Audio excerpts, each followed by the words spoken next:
esteja conosco e que possamos tirar bastante proveito desses ensinamentos aqui da noite de hoje.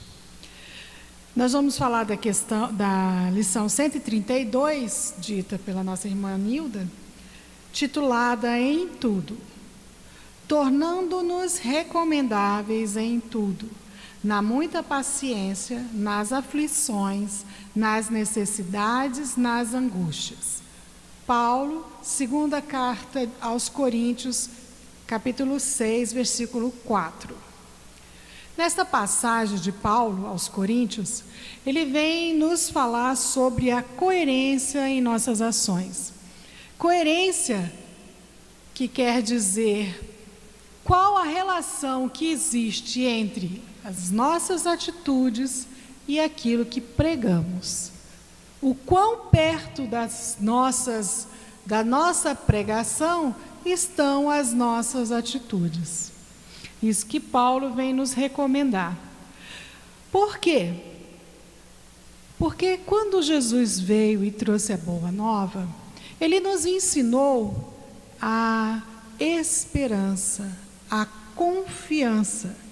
Jesus trouxe as leis morais para nos fortalecer em nossa caminhada rumo ao nosso progresso evolutivo, rumo à nossa caminhada evolutiva. E aí, ela deveria nos consolar,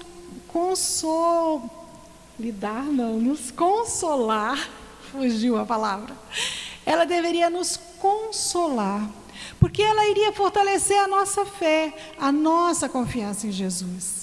E com essa confiança, a gente teria que se tornar mais coerentes com as nossas atitudes, com relação aos ensinamentos que a gente tem dentro, que a gente teve com a boa nova, né? Então, quando Jesus nos ensinou, ele nos mostrou que nos momentos difíceis, que nas atribulações, que nas aflições, que nas angústias, assim como na bonança, sempre estaremos amparados, protegidos por Deus, porque somos seus filhos amados. Ele programou a nossa vida, programou a nossa existência. Por que então ele nos abandonaria nos nossos momentos mais difíceis? De forma alguma. Se a consolação, se as leis morais deveriam nos consolar, por que nos momentos de dor e de aflição agimos com tanta intemperância?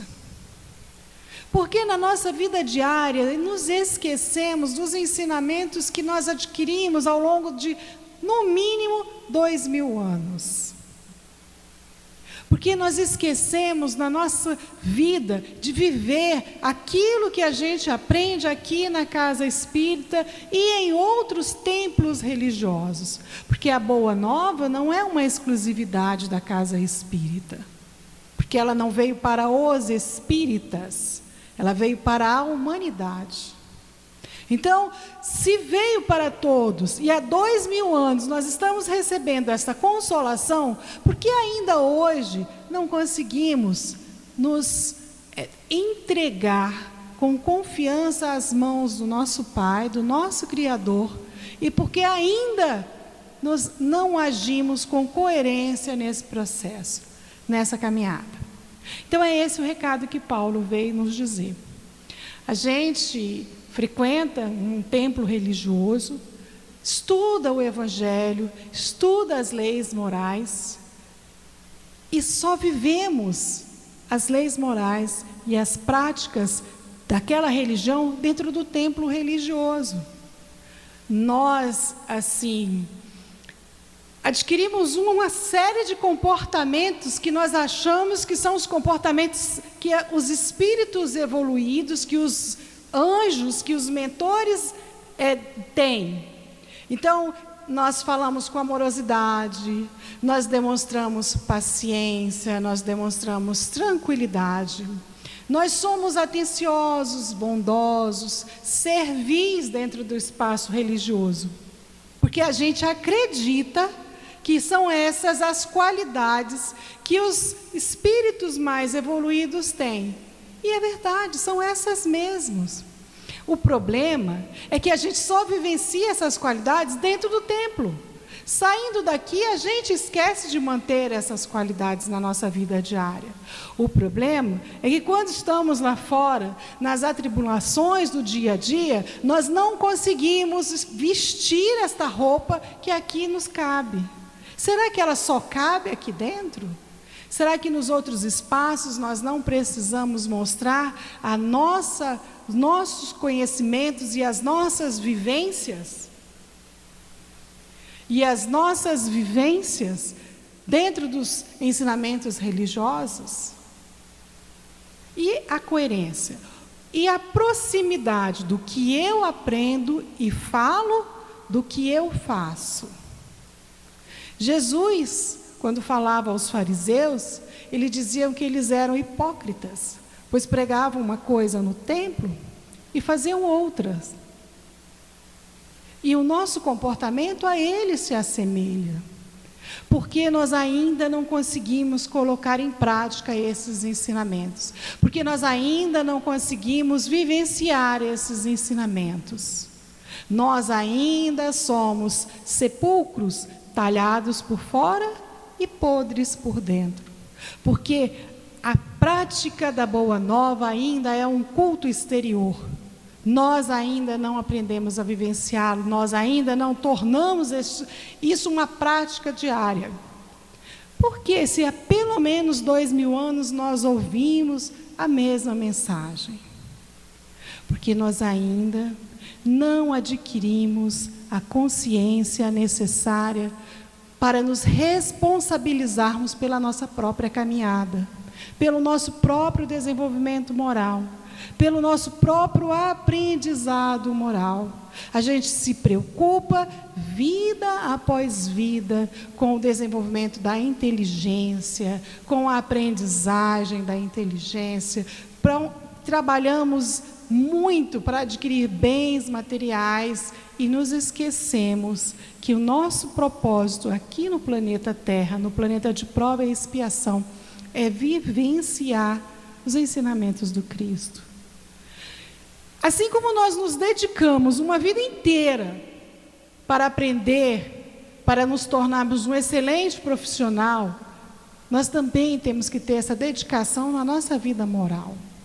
Assim como nós vivenciamos, crescemos, pensando já na nossa carreira, e como nós vamos desenvolver o nosso trabalho, e o que nós seremos, e trabalhamos, estudamos línguas, aprendemos hoje a mexer em computador, tudo voltado para o nosso desenvolvimento profissional.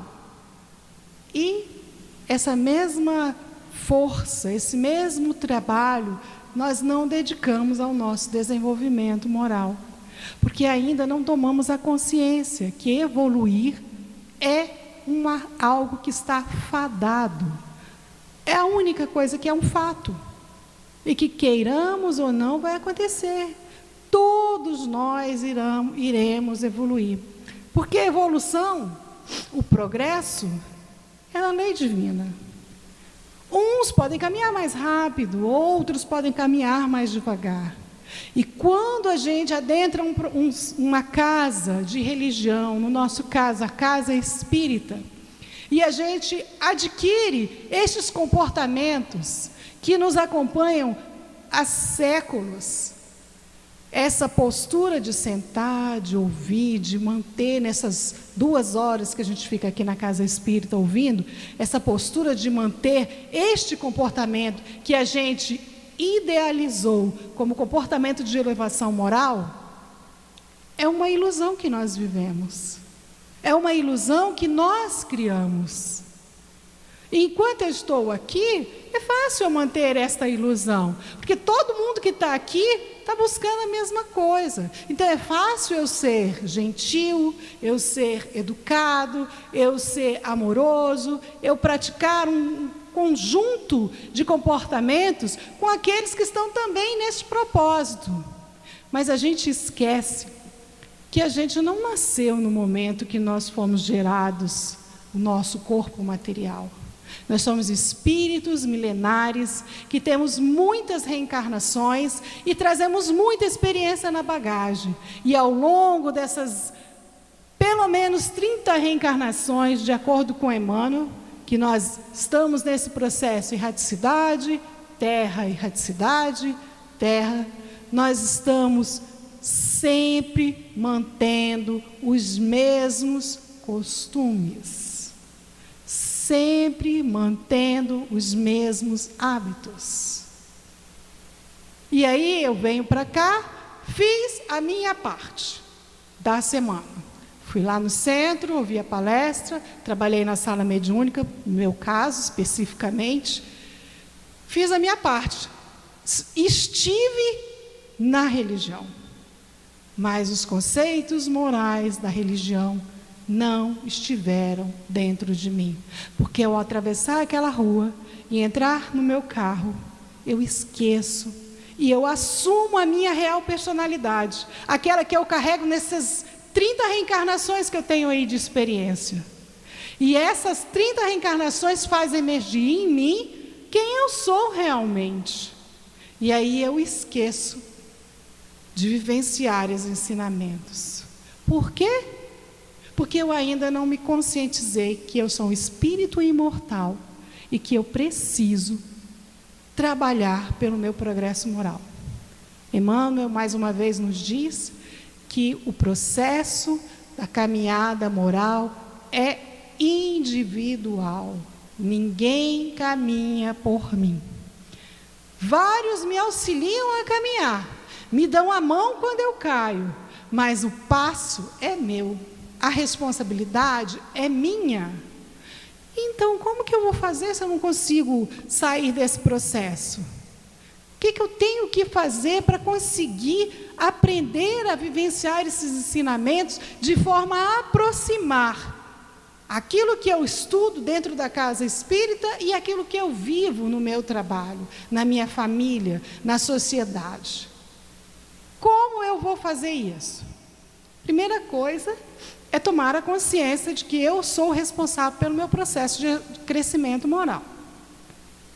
E conscientizar-se é assumir quem eu sou para depois caminhar.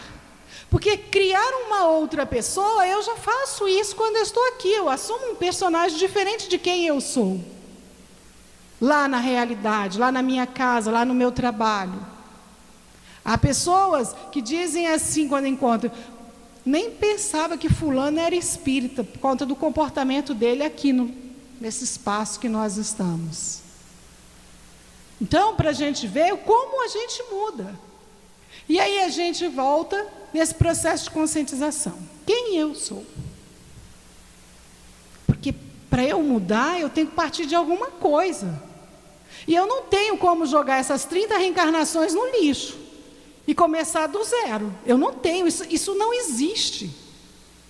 É uma possibilidade nula, porque eu sou o resultado dessas 30 reencarnações. Eu sou a experiência, a vivência, os valores, as aprendizagens e os erros dessas minhas reencarnações. Então eu não tenho como jogar fora. Eu tenho que partir daqui, deste lugar que eu estou hoje, no século 21. Mas eu também preciso olhar para mim e saber quem eu sou e o que eu tenho de bom e que precisa ser melhorado. Então eu olho para mim e me reconheço. Eu sou honesta? Eu sou trabalhadora? Eu sou eficaz quando eu tenho um propósito? Eu cumpro com o meu dever? Então eu começo a me conhecer, a me analisar. E esse olhar para dentro da gente não é um olhar punitivo, é um olhar amoroso, porque eu conscientizei-me de que eu preciso mudar, de que eu preciso romper essa ilusão de que eu sou quem eu não sou, e começar a trabalhar para ser quem eu quero ser, tendo Jesus como meu guia, como meu modelo nesse processo de caminhada. Então eu olho para mim e começo a perceber quem eu sou.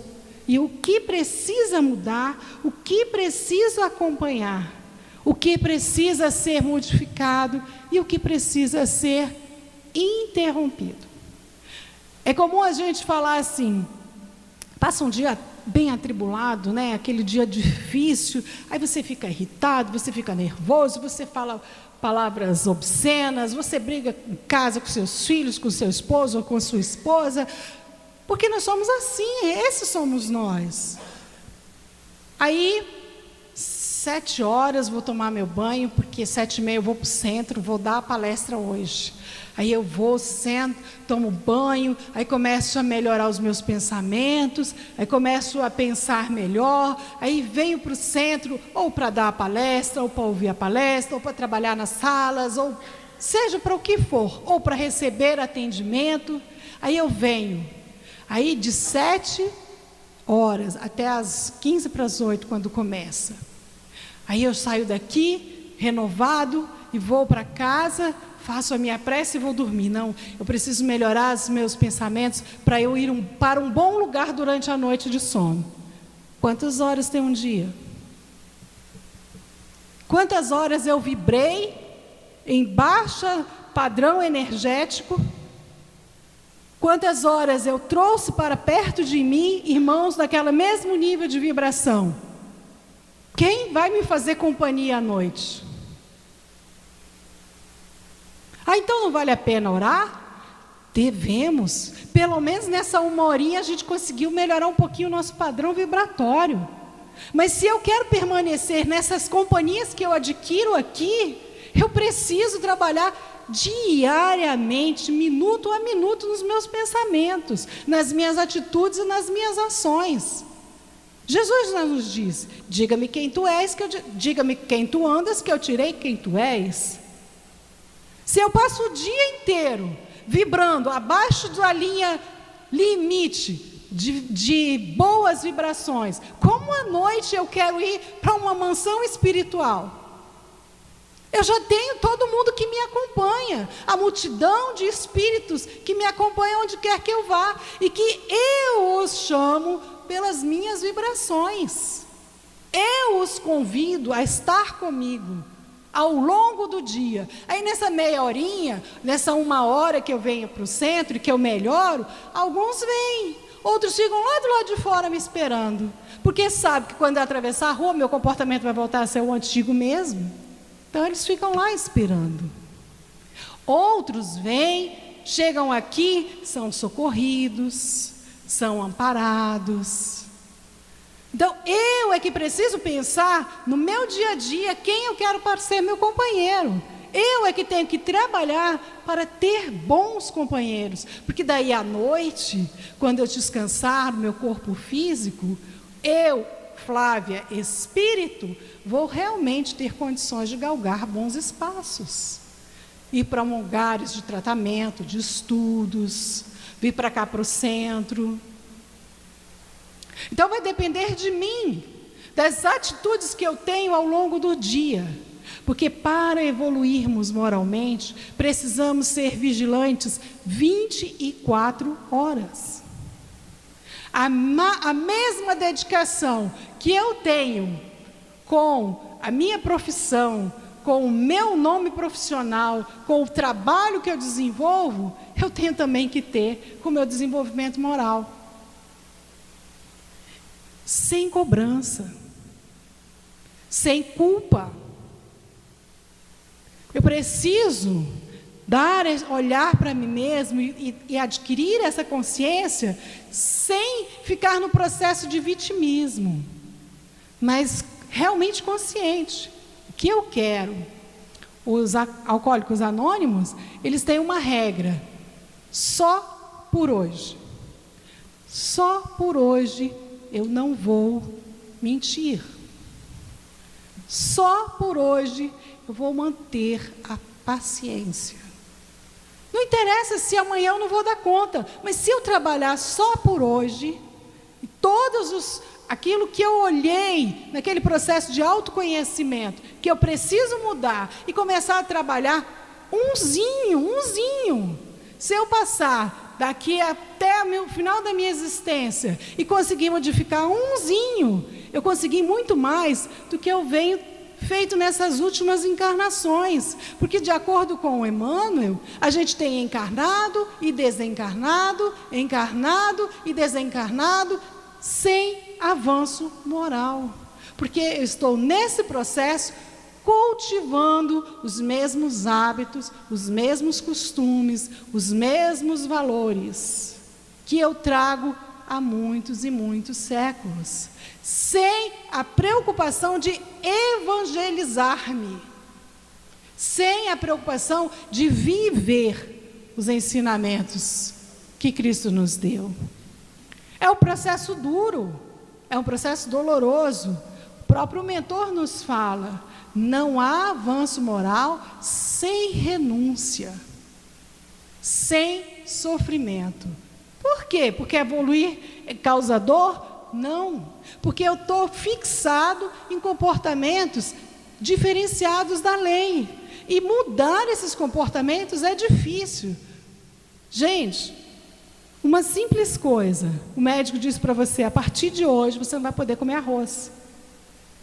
A gente enlouquece, aí a gente pira de vontade de comer arroz, aí eu só enxergo arroz na minha frente, toda hora eu quero comer arroz, não era nem coisa que eu comia, mas a partir do momento que o médico disse, não pode, eu me desespero para comer arroz. Agora, imagine um comportamento moral, imagine modificar um comportamento moral que a gente já pratica há séculos e séculos e séculos. Por isso causa dor, por isso causa sofrimento, por isso causa renúncia. Mas vai trazer uma coisa chamada paz. Vai trazer uma coisa chamada gratificação, gratidão. Eu vou me sentir confiante. Porque o que eu sofro não é porque Deus é ruim, é porque Deus pune. É porque eu ainda não sei discernir o bem do mal. E tudo que eu faço tem consequências. Se eu sou um aluno aplicado, eu passo de ano. Mas se eu não sou um aluno aplicado, eu sou reprovado. A escola é ruim? Os professores são ruins? Ou eu fui negligente? É a consequência da minha atitude. Então, meus irmãos, na noite de hoje, vamos pensar nessa fala do nosso irmão Paulo, que ele nos deixou há tanto tempo atrás. Vamos ter coerência entre aquilo que a gente aprende nos templos e nas casas religiosas e aquilo que a gente pratica. Porque de forma que quanto mais evoluído, quanto mais aprendermos, melhor, mais próximo do o que eu falo e o que eu faço vão andar juntos, né? Vamos nos tornar recomendáveis em tudo, sem esquecer o que o apóstolo nos diz. É indispensável que o aprendiz se torne recomendável, revelando a excelência de suas ideias, daquilo que o alimenta, tanto em casa, quanto na igreja, quanto na vida diária, quanto na vida pública. Tem uma música do Beto Guedes, que tocava muito no início dos anos 80, e que tem um trecho assim: as lições sabemos de cor, só nos resta aprender. Então, acho que a gente já conhece muito das lições do Evangelho, já somos capazes de citar versículos, já somos capazes de citar passagens belíssimas. Agora, vamos tentar viver essas passagens, vamos tentar viver esses versículos, vamos tentar colocar em prática todos esses ensinamentos. E aí, para a gente continuar nesse processo de aprendizado, a gente convida a todos os interessados em estudar o Livro dos Espíritos, no curso que vai começar dia 4 de setembro, é uma quarta-feira, às 19h30. É uma excelente oportunidade da gente conhecer sobre a doutrina espírita, o livro que deu origem à nossa religião, à nossa doutrina. Então, quem quiser estudar conosco, faça a sua inscrição ali na recepção. Dê seu nome, seu telefone, e estamos aguardando todos para a gente trabalhar juntos nesse processo de crescimento e de autoaprendizagem. Muito obrigada pela paciência de todos.